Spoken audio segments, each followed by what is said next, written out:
আমি ওখানে যদি নির্বাচন করতে চাই, বিশ্বাস করেন আমার কোনো মনোনয়ন দরকার নেই।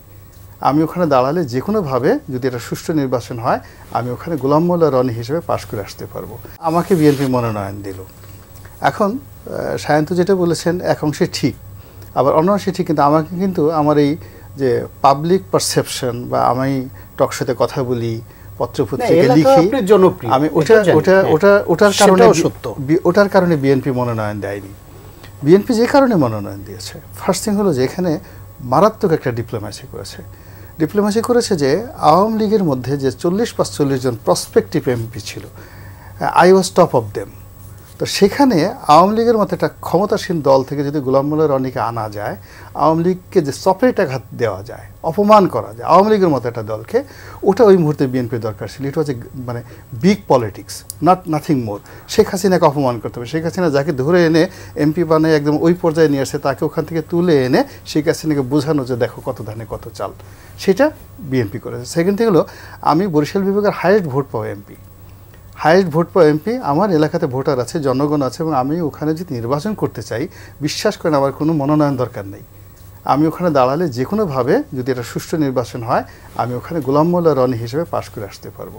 দ্বিতীয়ত, যিনি মানে বিএনপিতে 4 বার ইলেকশন করেছেন, যাকে বাদ দিয়ে দেওয়া হয়েছে, তিনি আমার আপন মামা শ্বশুর।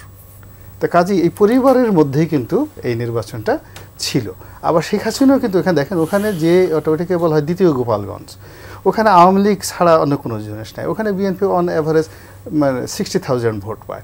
তো আমার ভোট, পারিবারিক ভোট যুক্ত হইলে ওখানে প্রথমবারের মতো হয়তো বিএনপি জয়লাভ করতো। ফলে বিএনপির যে ক্যালকুলেশনটা যেটা করেছিল 2018 সনে, ইট ওয়াজ ভেরি স্মার্ট এবং এটা প্রফেশনাল ছিল। এবং আমি মনে করি যে কোনো রাজনৈতিক দলেরই এটা হওয়া উচিত। একবার যেমন শেখ হাসিনা এই যে এখন দেখেন এস এ খালেকের সাহেবকে ধরে নিয়ে গেছেন, মিরপুরের জন্য এস এ খালেক অত্যন্ত গুরুত্বপূর্ণ একজন ব্যক্তি, তাকে নিয়ে গেছে। এবং এখন যদি দেখেন এই যে তুলিকে দেওয়া হয়েছে, যদি আওয়ামী লীগ থাকতো, তার ছেলে সাজুকে ঠিকই আওয়ামী লীগ নিয়ে যেত। এই যে মানে যাকে বলা হয় প্রতিযোগিতা হয়, সেটা হলো এলাকার জনগণের মন মানসিকতা এবং রাজনীতিকে টার্গেট করে। কিন্তু যখন দেখা গেল যে হুট করে এখন জেনারেল মাসুদুদ্দিন খানকে আমার নমিনেশন দিতে হবে, বিকজ 111-এর সময় সেই কাজ করেছে। ওই সময় একজন আইজি 111-এর সময় আমাকে জেলে আমাকে একটা বিশেষ সুযোগ সুবিধা দিয়েছে, তাকে আমার মনোনয়ন দিতে হবে। আসিফ মাহমুদ সজীব ভুঁইয়াকে দিতে হবে। এর কারণ হলো যে এরা আন্দোলন করেছে, আমি তো আন্দোলন করিনি। তো কাজেই এরা যাতে আমাকে বড় কথা না বলতে পারে, যে এই জন্য আমাকে তাকে মনোনয়ন দিতে হবে এবং তাদেরকে রেখে আমাকে আমার নিজস্ব যে ইনফেরিয়র কমপ্লেক্স আছে এটাকে তাড়াতে হবে। এটাই হলো আমার আপত্তি। আমার মূল আপত্তি হলো যে আন্দোলনের জায়গাটা এক, যারা তরুণ, যাদের গায়ে শক্তি আছে, শক্তিমত্তা আছে, এবং আমরা আন্দোলনের একটা প্রেক্ষাপট তৈরি করেছি। এই যে ছেলে আমার 100 কোটি টাকার ব্যবসা প্রতিষ্ঠান ফিনিশ হয়ে গেছে 2014 থেকে, গাড়ি ভাঙছে, বাড়ি ভেঙে বাড়ির ইট নষ্ট হয়ে গেছে, মানে মৃত্যুর ঝুঁকি নিয়ে 2014 থেকে 2000 একদম সেই 24 বছর 10টা বছর আমি শহরে ঘুরে বেরিয়েছি। এখন আমার যে কর্ম, সেই কর্মটা হয়তো আমার হাত দিয়ে বরকত পায় নাই, নাহিদের হাত দিয়ে বরকত পেয়েছে। তো নাহিদের জন্য ধন্যবাদ প্রাপ্য, কিন্তু আমার জিনিস, আমার মুখের জিনিস নিয়ে নাহিদকে দিতে হবে, I do not think so. এটা ইনফেয়ার। নাহিদের জায়গায় কাজ করবে, আসিফের জায়গায় কাজ করবে। বিএনপিকে বুঝতে হবে যে আমি এই দেশে নির্বাচন করব, জনগণের ভোট আমাকে পেতে হবে। তো জনগণের সঙ্গে যারা দীর্ঘদিন যাবৎ জড়িত, বছর পর বছর, একটা মানুষ সে 20 বছর যাবৎ তার এলাকাতে তার ইনকামের 90% সে খরচ করছে জনগণের জন্য।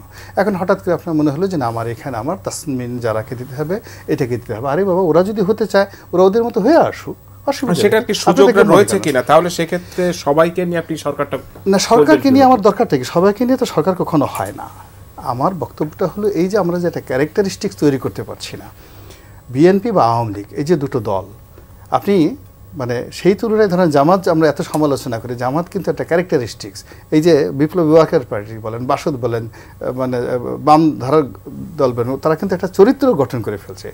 কিন্তু বিএনপি, আওয়ামী লীগ, এই যে বড় দুটো রাজনৈতিক দল, তারা যখন এই ক্ষমতার আগে নির্বাচনের আগে তারা কেমন যেন হয়ে যায়, যে কোনো মূল্যে আমাকে নির্বাচনে জয়লাভ করতে হবে, যে কোনো মূল্যে আমার সরকার গঠন করতে হবে। আওয়ামী লীগ এত বড় বড় মুক্তিযুদ্ধের কথা বলে আমাকে গিয়ে গোলাম আজম সাহেবের বাসায় যেতে হবে, আমাদের প্রেসিডেন্টকে গিয়ে তার পায়ের ধুলা নিতে হবে, এই কাজ করতেই হবে। আমরা যে সারা জীবন এই ধর্মনিরপেক্ষতার কথা বললাম, আমাকে খেলাফত মজলিসের সাথে আমাকে একটা চুক্তি করতেই হবে। একইভাবে বিএনপির ক্ষেত্রে সেই জিনিসগুলো প্রযোজ্য। ফলে কি হলো, দেখুন এই দুটো দলে কিন্তু তাদের একটা সাস্টেনেবিলিটির মধ্যে তারা এখনো পৌঁছতে পারেনি। আর দেখেন আওয়ামী লীগ কত বিপদে, বিএনপি এই যে এখনো তো বিএনপির বিপদ কাটে না। 20টি বছর যাবত যে বিএনপি এত অপদস্থ হচ্ছে, অপমানিত হচ্ছে, লাঞ্ছিত হচ্ছে, কেন? এর কারণে বিএনপির যে জেমসগুলো ছিল বিএনপির মধ্যে, সেই জেমসগুলোকে বিএনপি কাজে লাগাতে পারেনি।